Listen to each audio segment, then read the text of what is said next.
oui, vous êtes complètement inconscient. Je sais, ça a l'air d'une insulte comme ça dans ce monde, mais si vous voulez bien, on va changer ça maintenant, parce que c'est dans ce changement-là que réside tout vos pouvoirs.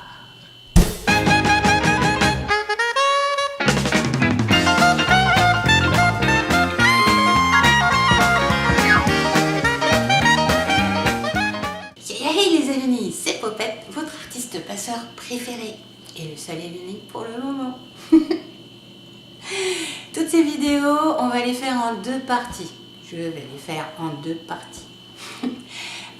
Les expériences, puis les conclusions, la théorie. Comme ça, si jamais ma petite vie ne vous intéresse pas, vous pouvez aller directement à ce qui vous intéresse. D'accord ? Aussi, sachez bien que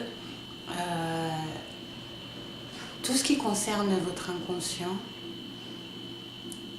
ça doit venir de votre propre expérience, de vos propres recherches.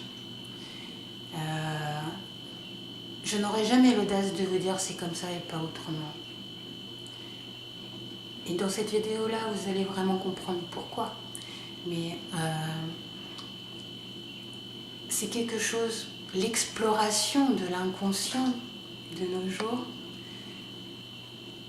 on le connaît si peu encore que chacun doit le faire pour soi,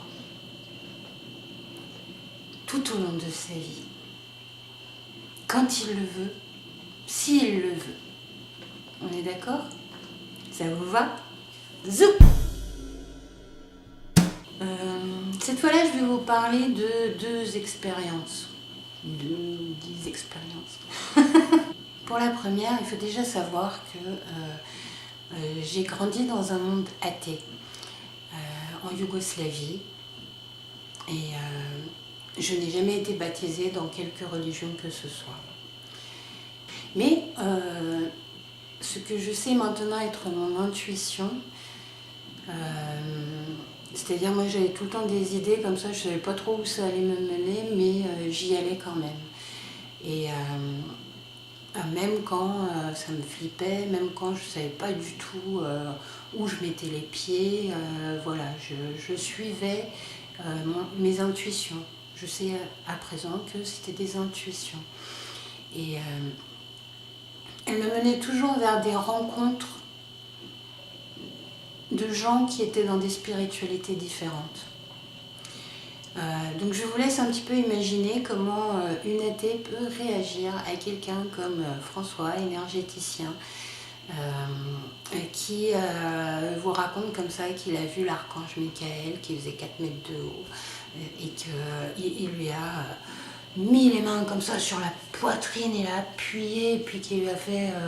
qu'il a guéri de je ne sais plus trop quoi, parce que bon, ça fait quand même 15 ans que... non, ça fait pas 15 ans, ça fait 7 ans que... c'est en 2014, donc ça fait 8 ans. 8 ans que je l'ai rencontré, donc je ne me souviens plus exactement de ce qu'il m'a raconté, mais je me souviens d'un truc en particulier, c'est qu'il a fait l'amour dans la 5D et que c'était un truc... Wow. Après ça, dans la 3D, ici-bas, ça l'intéressait plus du tout. Vous voyez un petit peu. C'est surtout ça qui m'a intéressée. J'aurais tellement adoré pouvoir vivre un truc comme ça. Il voyait aussi des gros nuages bleu-bleu là au-dessus des supermarchés, etc. qui flinguaient. Voilà. C'était quelqu'un qui était complètement en dehors de ce que moi je pouvais considérer comme réel. Mais j'arrivais quand même pas à me dire faut qu'il arrête la fumée, voire le LSD là, parce que je n'arrivais pas à me le dire parce que c'était un homme qui était tellement sincère, tellement vivant, il donnait tellement de détails. que je ne voyais absolument pas en fait pourquoi il m'aurait menti. Il m'a initiée au Reiki, mais aussi aux énergies amérindiennes, égyptiennes, etc. Le tout en l'espace de 2 semaines. C'est quelqu'un qui disait que de toute façon les énergies, c'est les énergies, quelle que soit la culture qui l'emploie et qui l'enseigne, ça reste les énergies, c'est ce que c'est. Hein. Et nos cultures, bon ben, ça réduit un petit peu ce que c'est. Voilà. C'est vraiment la première personne qui m'a permis de constater que bon ben, on n'a pas tous la même réalité. Et de faire la paix avec ceux qui n'ont pas la même réalité que moi. Et en l'occurrence, quand il y a des conflits, en particulier dans les familles, hein, ça arrive à plus d'un. Voilà. La première expérience. La deuxième expérience, je vais y aller assez brièvement. En fait, il y a tellement d'événements dans ma vie. Je sais pas, j'aurais pu vous parler de la fermeture de ma première association, l'association des artistes passeurs justement. Ou alors j'aurais pu vous parler de mon AVC. Ou alors l'AVC, bon, j'ai été complètement paralysée du côté droit et je ne pouvais pas parler. Mais ça a duré peut-être 3 jours. Et au bout d'une semaine, j'étais dehors, hein, j'étais sortie de l'hôpital et puis rien derrière. Hein. Voilà, j'étais comme je suis aujourd'hui, simplement je parlais un petit peu plus lentement qu'aujourd'hui. C'était en 2016. Et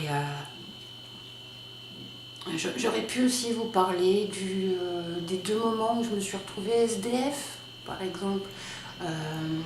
Alors bon, ça n'a pas duré très longtemps, hein. Je me suis retrouvée, c'était la première fois que je me suis retrouvée SDF 15 jours, mais je ne savais pas. Jusqu'au dernier des 15 jours, je ne savais pas que ça n'allait durer que ce temps-là. C'était des moments très très difficiles à vivre. Vous pouvez imaginer. C'était des émotions très dures.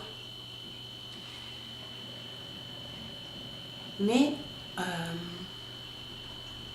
je me suis rendu compte que derrière chacune de ces expériences négatives, je me retrouvais en fait dans un monde qui était bien meilleur. Je me retrouvais dans des situations qui étaient bien meilleures que mes situations précédentes. Et donc aujourd'hui, j'accueille les moments difficiles avec bien plus d'enthousiasme.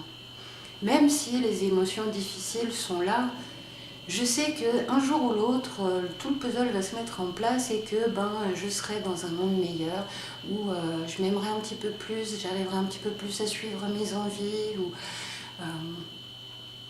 Voilà. Donc bon, là, c'est pas vraiment une expérience, c'est tout un champ d'expériences, mais voilà, c'est les expériences négatives dans ma vie. Les expériences qui ont été vraiment très dures. Je sais pas, ça aurait pu être aussi le moment où je me suis fait virer de l'éducation nationale. Ça m'a vraiment déchirée, quoi. C'était un moment très très difficile, hein, mais derrière ça, j'ai créé l'association des artistes passeurs, qui était le premier truc où je pouvais faire vraiment ce qui me plaisait à moi. Ce qui me plaisait à moi. Et j'y suis allée avec tellement d'enthousiasme que derrière ça, en fait, j'ai complètement oublié. J'étais tellement heureuse de faire tout ça. Voilà, les deux expériences qui qui vont nous servir maintenant à établir des conclusions, des théories pour tout ça. Voici une théorie. La réalité globale de ce monde est faite de 7 milliards de petits bouts de réalité. Chacun a la sienne. Ma réalité n'est pas du tout la même que celle de ma voisine là-haut. Elle n'est pas non plus la même, et ça vous pouvez le comprendre, que la réalité de quelqu'un qui vit au Nicaragua ou en Amérique du Sud, en Amérique du Sud ou en Afrique du Sud ou en Australie, etc. Elle n'est pas du tout la même que quelqu'un qui a été éduqué dans l'esprit catholique, musulman, juif, etc.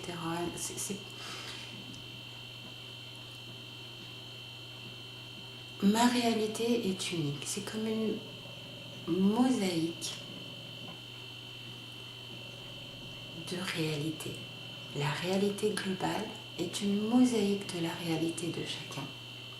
Et personne ne peut se vanter d'avoir toute la réalité en tête, d'arriver à saisir toute la réalité. Non, chacun a sa réalité. Et on ne peut pas forcer quelqu'un à en choisir une autre. Et alors pourquoi est-ce que chacun a sa réalité? Pourquoi?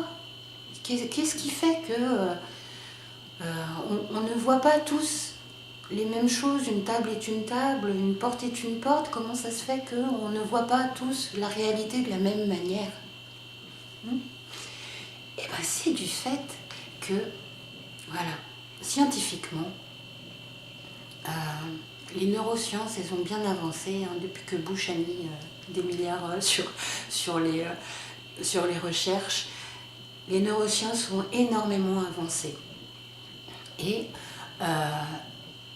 on a pu délimiter la quantité d'informations qui est gérée par notre conscient et la quantité d'informations qui est gérée par notre inconscient. Notre conscient gère 2 mégaoctets par seconde. Notre inconscient gère 400 téras par seconde. Par seconde. D'accord? Alors je ne sais pas trop si vous êtes au courant de c'est quoi les mégas, c'est quoi les téras, mais en gros ça vous fait un truc comme une petite chanson de 2 minutes contre des milliards d'albums à la seconde. Donc si vous voulez, on pourrait prendre une image. Notre conscience est comme une caméra. Une caméra dont on ne voit que le champ. Le hors-champ, c'est notre inconscient. Ici, par exemple, vous n'avez aucune idée de ce qu'il y a derrière, ce qu'il y a sur les côtés. Vous ne savez pas si c'est un appartement, une maison, vous ne savez pas la taille de l'appartement, de la maison, vous ne savez rien de tout ça. Tout ce que vous savez, c'est que il y a des coussins, un lit et puis un mur. Mais c'est une caméra qui est mobile, pas comme celle-là qui est sur un pied. Même si celle-là aussi pourrait être mobile. C'est une caméra qui est mobile et qui est mue en fait par notre intuition. Notre intuition qui, souvent en fait on zappe complètement les pensées de notre intuition parce que ça nous paraît complètement impossible à réaliser. Je vous donnerai vraiment des exemples très précis quand je vous parlerai de l'intuition spécifiquement. Mais en gros, on élimine les intuitions parce que ça nous paraît impossible dans le champ qu'on est en train de contempler.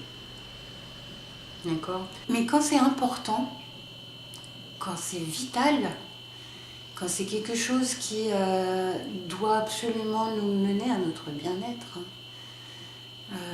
l'intuition, elle revient, elle revient, elle revient, elle revient, elle revient, elle revient. C'est des pensées qui reviennent toujours identiques. Les pensées, c'est-à-dire des phrases, des voix, une voix sur une image, voilà.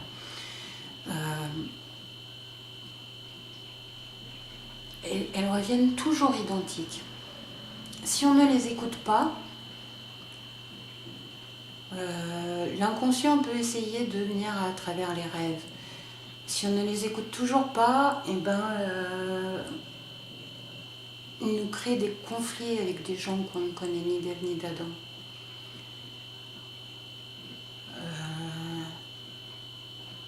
Si on ne les entend toujours pas, si on ne suit toujours pas l'intuition, il peut aussi nous créer des conflits avec des gens proches. Et l'inconscient peut aussi aller jusqu'à créer des accidents et des maladies. Si on n'écoute pas une intuition, je vais vous donner un exemple tout bateau, on doit se reposer, mais on se dit bah non, je ne vais pas pouvoir me reposer maintenant parce que j'ai mon boulot, la famille, les enfants, tout ça, bon, je ne peux pas me reposer maintenant, et plouf, on se retrouve avec un gros rhume qui nous pause. On est obligé de s'arrêter, de s'allonger et de se reposer. D'accord ? Donc notre inconscient, ce qu'il gère, c'est le bon fonctionnement de tous les organes, mais aussi de notre psyché.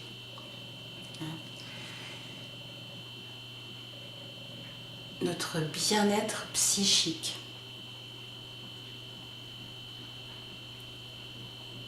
Il faut arriver à faire ami avec son inconscient. Et pour une athée comme moi, enfin, j'ai jamais vraiment été athée, je me suis toujours considérée comme agnostique. Pour les athées, c'est quelque chose qui est très difficile à accepter. Que quelque chose qu'on ne connaît pas, dont on n'a pas conscience, soit aux commandes. Mais qu'est-ce que vous voulez ? Il faut bien que je vous le dise. C'est pas vous qui commandez. C'est pas votre conscient qui commande. C'est votre inconscient et il le fait vraiment pour votre plus grand bien. À chaque fois qu'il vous arrive quelque chose de douloureux, c'est pour vous apprendre quelque chose. Quelque chose sur vous-même. Ça peut être n'importe quoi, ça peut être des pensées qu'on a, t'es nul, t'es moche, voilà. Ça peut aussi bien être des relations qui ne nous sont pas favorables, un boulot qui n'est pas fait pour nous, etc.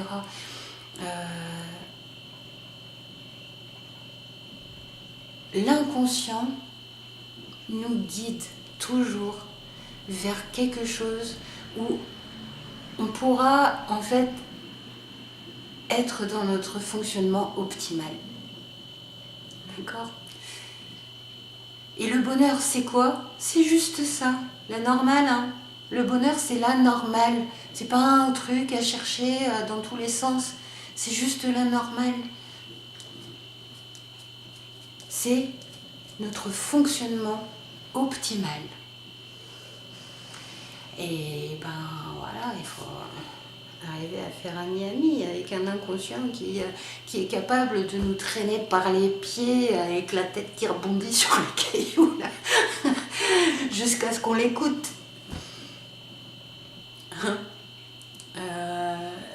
Je comprends que ça puisse paraître balèze. Je comprends. Hein.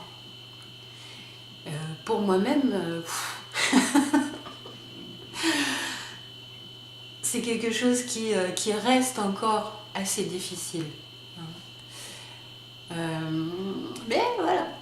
Donc je vais vous inviter à faire déjà ami avec votre inconscient et à accepter que vous n'êtes pas vraiment aux commandes. C'est votre inconscient qui l'est. Mais votre inconscient, il fait partie de vous. Même si vous n'en avez pas conscience, on est d'accord. Mais c'est vous. C'est vous. Un jour comme ça, j'ai commencé à donner des petits noms doux à mon inconscient. Ça a commencé par Perlipopette. Perlipopette, c'est un personnage d'un scénario que j'ai écrit à la fac, un personnage secondaire, une vieille femme qui racontait des histoires aux fées, aux sorcières. Et c'était un petit peu une image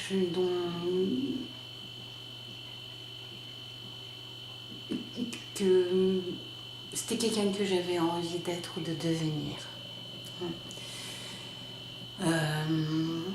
Et puis après j'ai rajouté Willis Del Balboa. Pourquoi Willis? C'est pas Bruce Willis. Hein. Je sauverai le monde, quitte à marcher pieds nus sur les bris de verre. Balboa, parce que bon, faut quand même se bagarrer hein, dans la vie. Mais le cœur, avec le cœur. On n'a jamais pu me retirer mon cœur, on n'a jamais pu me fermer mon cœur complètement. Personne n'a jamais réussi à faire ça. Et personne n'arrivera jamais à faire ça. J'aimerais toujours tout le monde autant. Quoi qu'on me fasse.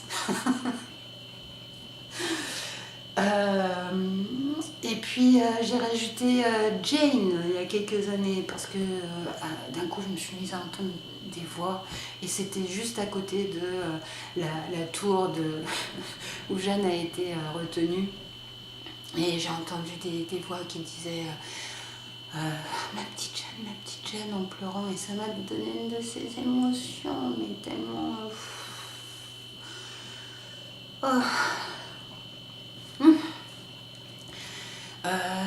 et j'avance encore et puis là je vois une plaque comme quoi il est dans un bâtiment qui était juste en face de la tour où Jeanne a été déportée qui disait que Jeanne a été retenue, qui disait qu'il y avait des gens déportés qui étaient dans ce bâtiment-là pendant la Seconde Guerre mondiale. Du coup, je me suis dit, voilà, c'est un lieu qui est chargé dans les énergies et c'est ça que j'ai perçu. Du coup, Jane aussi, parce que j'ai aussi envie d'entendre des choses comme ça, j'ai envie de pouvoir... de savoir ce qui est bon pour moi et ce qui ne l'est pas, tout simplement. Et de le sentir directement. Et il y a très peu de temps, il y a 1 an ou 2, j'ai aussi rajouté Joy. Parce que, quand même, la joie, c'est ce qui me mène depuis toujours, depuis la première association des artistes passeurs, où les créations collectives qu'on organisait avaient tous pour but juste d'arriver à partager une grande joie d'avoir créé quelque chose ensemble. Donc pour moi, la joie, c'est quelque chose à suivre, vraiment, à suivre et c'est tellement bon, tellement merveilleux. Voilà. Donc et vous, hein? Ce serait quoi les petits noms que vous donneriez à votre inconscient? Ah, s'il vous plaît, dites-le moi en commentaire. Je serais vraiment très très curieuse de savoir ce que vous auriez envie de donner comme nom à votre inconscient. Donc voilà. N'hésitez pas à liker, partager, tout ça, vous abonner. Si vous avez besoin d'un conseil personnalisé, vous pouvez me contacter aussi. Et voilà, autant pour cette vidéo. Très belle journée, soirée à tous et à bien vite j'espère.